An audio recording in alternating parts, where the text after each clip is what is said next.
Warahmatullahi wabarakatuh.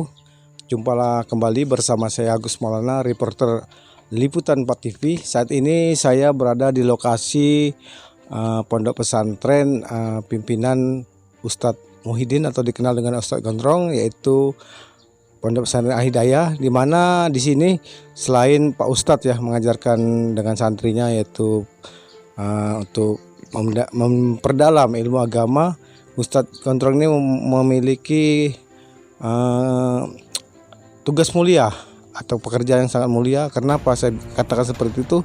Karena beliau dengan ikhlas meluangkan waktunya untuk menyembuhkan saudara-saudara kita. Maaf sebelumnya yang sering disebut ODGJ, orang dalam gangguan jiwa, dan juga saudara kita yang mungkin mengalami kecanduan narkoba. Jadi untuk lebih memperjelas dan ingin mengetahui ya apa kegiatan-kegiatan Ustadz Gondrong atau Ustadz Muhyiddin, saya akan mewawancarai kembali beliau pada hari ini, Minggu tanggal 28 Januari tahun 2024. Baiklah, ikuti wawancara saya bersama Ustadz Gondrong dalam liputan kali ini.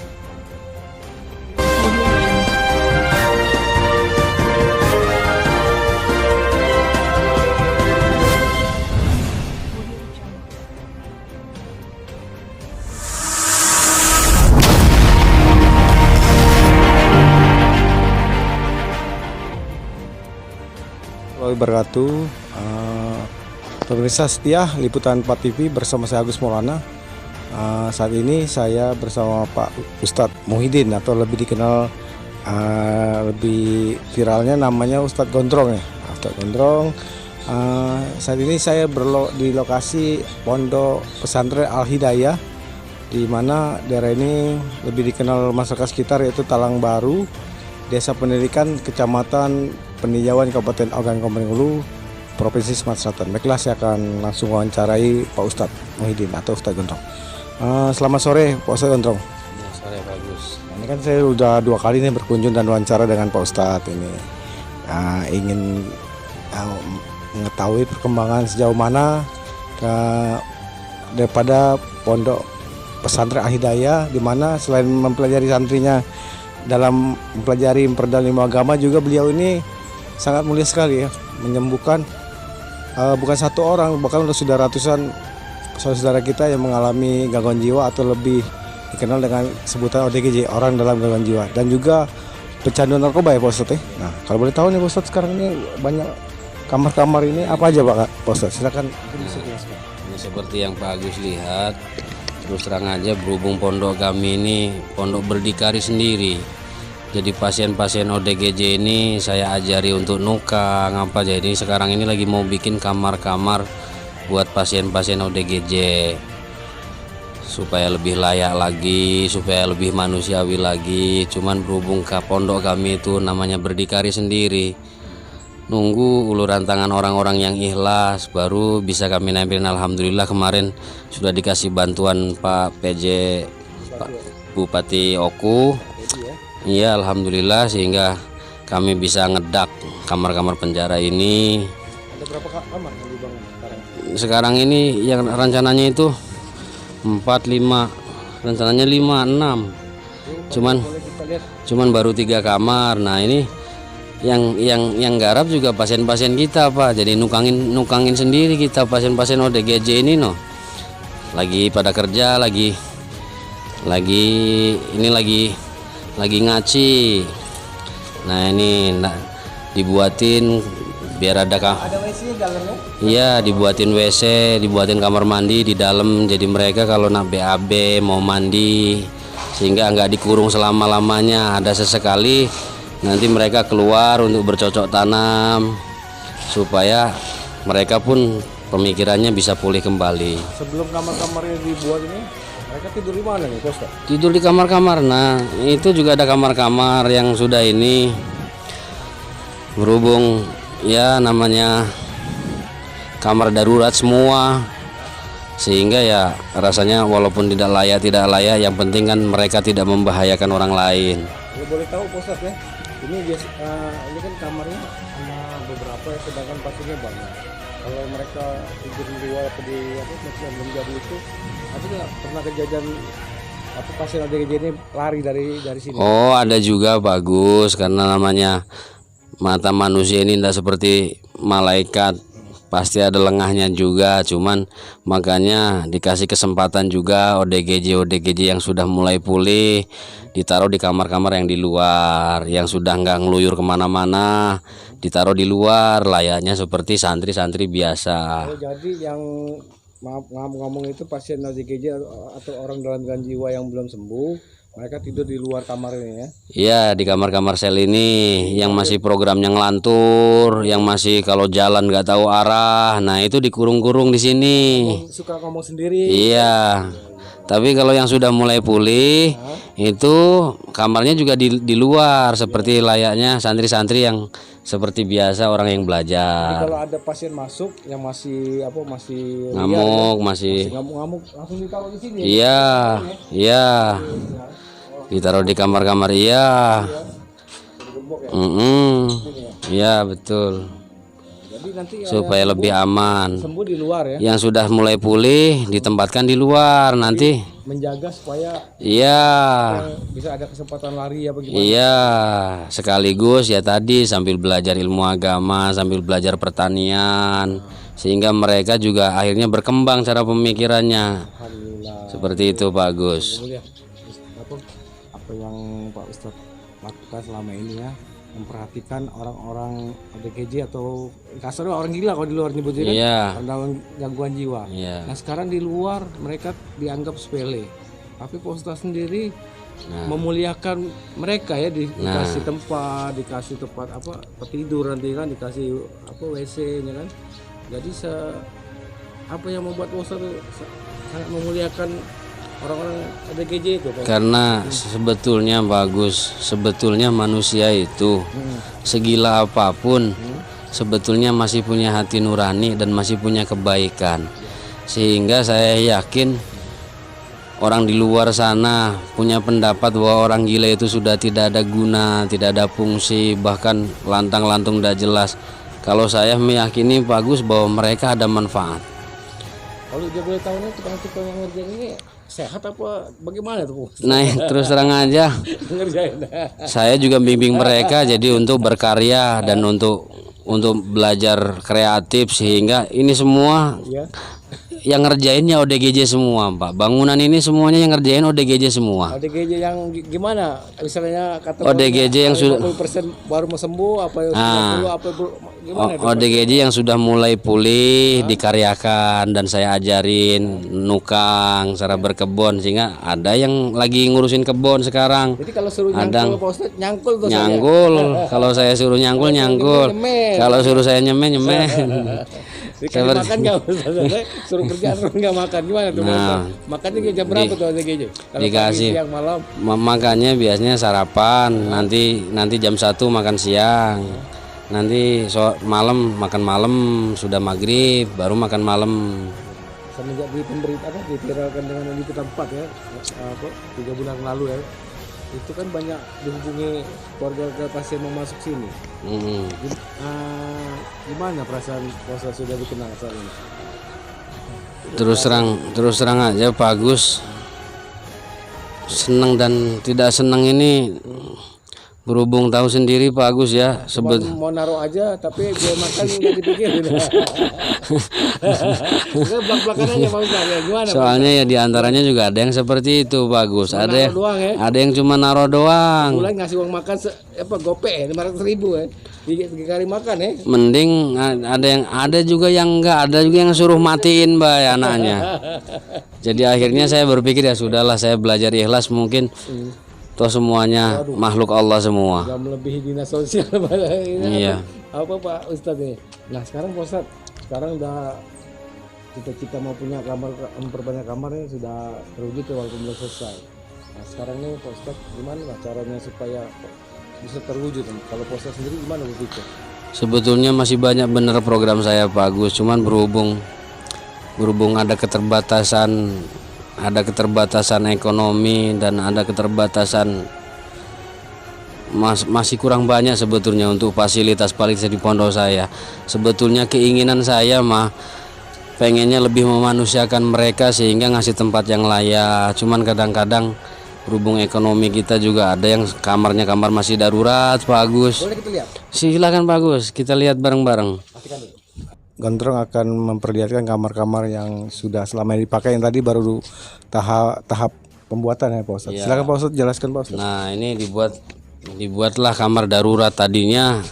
Waktu pertama saya di sini namanya jagain ODGJ, Pak. Nggak bisa tidur kalau nggak dibuat kurungan seperti ini. Jadi kalau malam mereka ditaruh dalam. Iya, makanya dibuat kamar darurat berhubung kami itu sebisa-bisanya. Yang penting mereka tidak ganggu orang. Pengennya mah ya dibuat seperti itu tadi. Ada kamar mandi di dalam, WC di dalam sehingga mereka merasa nyaman walaupun dalam kurungan. Tapi maaf Pak Ustadz, walaupun ini tempat penampungan, tempat peristirahatan di malam hari ODGJ, tapi lingkungannya bersih. Ini Iya. bersihkan siapa kalau boleh tahu? Yang bersihkannya anak-anak itulah. Jadi ketika mereka sudah bangun tidur, semuanya suruh mandi dan suruh bersih-bersih. Sudah. Ini pakai ini. Iya, pakai selang. Kalau nggak mau mandi dimandiin kayak Iya, kalau nggak mau mandi pakai selang dimandiinnya. Iya, Pak Ustadz. Tapi Iya. kalau nggak ada asisten ya. iya. Luar biasa. Soalnya kan ODGJ kan kadang ada yang malas nggak mau mandi apa, ya terpaksa dimandiin pakai selang yang nggak mau mandi, bagus. Jadi kalau mau disebut orang sehat harus mandi terus ya. Iya. Pagi siang ya. Pokoknya pagi siang sore ya 3 kali. Iya. Ya. Jadi ini tempat-tempatnya ya Pak Ustadz. Iya, bagus. Ini tempat untuk yang ya tadi yang masih nganar, ndak ada.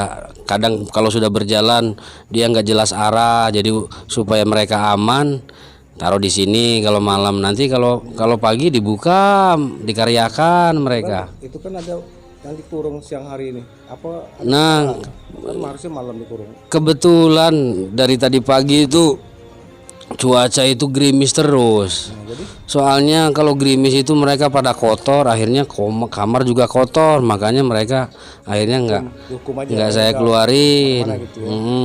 Jadi supaya mereka ingat kalau berbuat kesalahan dikasih hukuman Pak Ustadz. Iya, supaya mereka bisa berpikir. Ketika mereka nanti ada waktunya juga, saya kasih uji coba untuk di kamar di luar. Oh gitu. Iya, nanti kira-kira kalau sudah di luar kabur, nganar ndak kabur ndak. Kalau misalnya ndak kabur berarti Udah mulai. sudah mulai pulih Ya, udah mulai. anunya, baru dikaryakan di luar. Ya. Seperti itu, bagus. Dalam untuk tempat Pak Ustadz di malam hari sedikit-sedikit sudah Pak Ustadz buat. Dan sekarang nih cita-cita Pak Ustadz mungkin ada yang belum terwujud, mungkin tempat ibadah apa yang lain. Benar.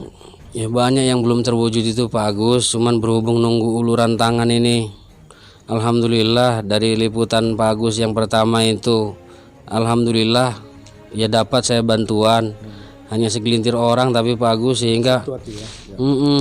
jadi sebetulnya ya masih banyak ya seperti yang dilihat Pak Agus, kamar-kamar juga bangunan-bangunan juga ndak ada yang saya cat, nggak ada yang saya hanya lantai semen karena ya memang keterbatasan ekonomi Pak Agus, sehingga harapannya ke depan itu pengennya membuatkan masjid sehingga mereka itu tempat ibadah rame-rame ke masjid. Kalau begitu boleh kita lihat kondisi masjid yang mau dibangun Pak Ustadz. Oh boleh Pak Agus, boleh. Kita ikuti kembali bersama Pak Ustadz Gontor. Pemirsa, saya sekarang di lokasi tempat ibadah yang akan dibangun oleh Pak Ustadz Gondrong atau Tok Muhyiddin. Ini kondisinya saat ini seperti ini, masih berantakan karena namanya baru mau ingin membangun. Sekarang akan saya minta penjelasan beliau. 20%. Nah, Pak Ustadz, ini kok di atasnya seng-sengnya udah terlepas semua nih. Apa memang sengaja dilepas atau memang ganti yang baru atau bagaimana? Silakan Pak Ustadz. Ini sebetulnya kemarin itu sudah rapat Pak Gus. Terus begitu saya lihat karena ini menggunakan besi semua jadi terlalu berat beban. Jadi saya takut ambruk bangunan karena terlalu berat beban, sehingga sebagian ini kami lepas lagi. Rencananya kami mau ganti pakai kayu, makanya lagi ngumpulkan kayu Pak Gus supaya lebih ringan. Kalau boleh tahu ini ukuran Ini berapa kali berapa nih? Ukurannya masjid yang mau dibuat ini rencananya 18 kali 18 ini Pak Agus. Iya. Kita puasa nih kalau misalnya para ODGJ ini sudah mulai sembuh total, Iya. belum dijemput keluarganya atau Iya. kita ditempatkan yang apa? Iya, di kamar di luar. Yang layak seperti ini ya. Yang di luar-luar. Nanti kalau mereka mau ibadah sholat apa subuh, Oh, iya. atau misalnya Jumatan bisa Iya, digunakan ya. betul bagus. Jadi memang rencananya seperti itu supaya mereka juga lebih manusiawi Pak Agus, sehingga ketika waktunya sholat semuanya kumpul di masjid. Ini kalau boleh tahu udah berapa lama ini kok nggak jadi masjid? Ini kalau 2 tahunan kayaknya sudah lebih Pak Agus, berhubung saya ini nggak bisa fokus ke satu bangunan Pak Agus, karena kadang-kadang tuntutannya tahu-tahu santri banyak masuk sedangkan kamar tidak cukup, makanya akhirnya sebagian saya tinggal dulu buat kamar dulu Pak Agus. Jadi nggak fokus untuk di sini ya? Iya, sebab ya karena keterbatasan ekonomi tadi dan nggak punya donatur juga Pak Agus. Jadi kita berharap ya dengan tayangan ini ada saudara kita yang bermalam bahagia untuk membantu menyelesaikan rezekinya ke rekening Pak Ustadz langsung lah ya. Iya, Supaya nanti terkumpul dan mewujudkan masjid di tengah pondok. ini ya, Pondok Pesantren Al Hidayah di Desa Pendidikan dan Pembangunan Provinsi Selatan. Ini supaya di tempat peninjauan ya, pada aktif Provinsi Selatan. Nah, sekarang kalau dia tahu ini apa itu? Nah, untuk sementara ini karena belum jadi kamar semua, makanya ODGJ ini kalau pagi saya karyakan untuk ngurusin tanaman, Pak. Iya, nah ini lagi nanam jagung sama timun suri nanti. Nah ini timun surinya sudah mulai pada kembang sambil nunggu puasa. Jadi buat bukaan puasa nanti mereka sudah punya timun suri bagus. Nah itu. Bulan puasa ini panen ya? Iya. Kita berbuka itu ada jagung. Iya. Oh, jadi kalau masak untuk makan hari-hari sayuran nggak beli apa gimana?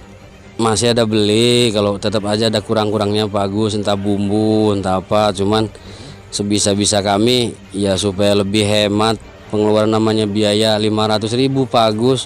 Oh, satu pasien ya? Satu orang 500.000, itu juga ndak semuanya bayar.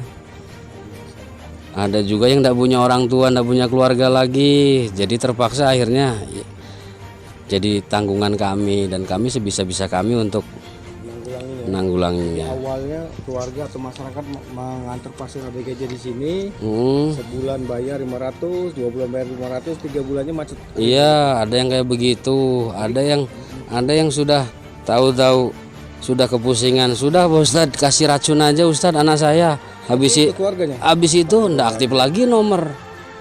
Jadi apa keputusan Pak Ustadz? Ya saya mau ndak mau, mereka manusia, saya yakin, belajar yakin bahwa mereka juga makhluk Allah. Saya yakin mungkin rezeki mereka lewat tangan saya yang nanti Allah gerakkan lewat orang-orang yang terbuka hatinya. Ada lagi yang ingin Pak Ustadz sampaikan sebelum acara ini kita tutup kembali ke tempat? Harapannya Pak Ustadz, pada dermawan atau pemerintah? Harapannya bagus, harapannya alhamdulillah kemarin juga termasuk ke pemerintah Kabupaten Oku ini. Alhamdulillah kemarin juga sudah ditengok sama Pak Bupati. Harapannya pemerintah setempat juga mendukung perjalanan pondok kami, sehingga kami bisa lebih bermanfaat buat orang banyak lagi dengan orang-orang yang di jalanan, sehingga kami juga bisa ngelurkan tangan sama orang-orang yang ada di jalanan. Harapannya seperti itu, karena keterbatasan kami dalam ekonomi sehingga kami belum bisa berbuat untuk yang lebih jauh Pak Agus. Makanya harapannya dengan pemerintah setempat juga supaya mendukung kami, sehingga kami juga dapat supportan, sehingga kami bisa lebih panjang lagi tangan kami untuk membantu orang lain yang di jalanan. Begitu Pak Agus. Terima kasih. Demikianlah wawancara saya, liputan saya bersama Pak Ustadz Muhyiddin atau Ustadz Gondrong di Pondok Pesantren Al Hidayah di wilayah Talang Baru, Kecamatan Peninjauan, Desa Pendidikan, Kabupaten Ogan Komering, Provinsi Sumatera Selatan. Demikianlah, semoga apa yang kami tanyakan dapat membuka hati saudara kita untuk membantu tugas mulia dari Pak Ustadz Gondrong, karena dia jaga di sana yang tidak ada nilainya atau tidak dipandang, namun beliau memuliakannya. Saya tutup. Dan wassalamualaikum warahmatullahi wabarakatuh.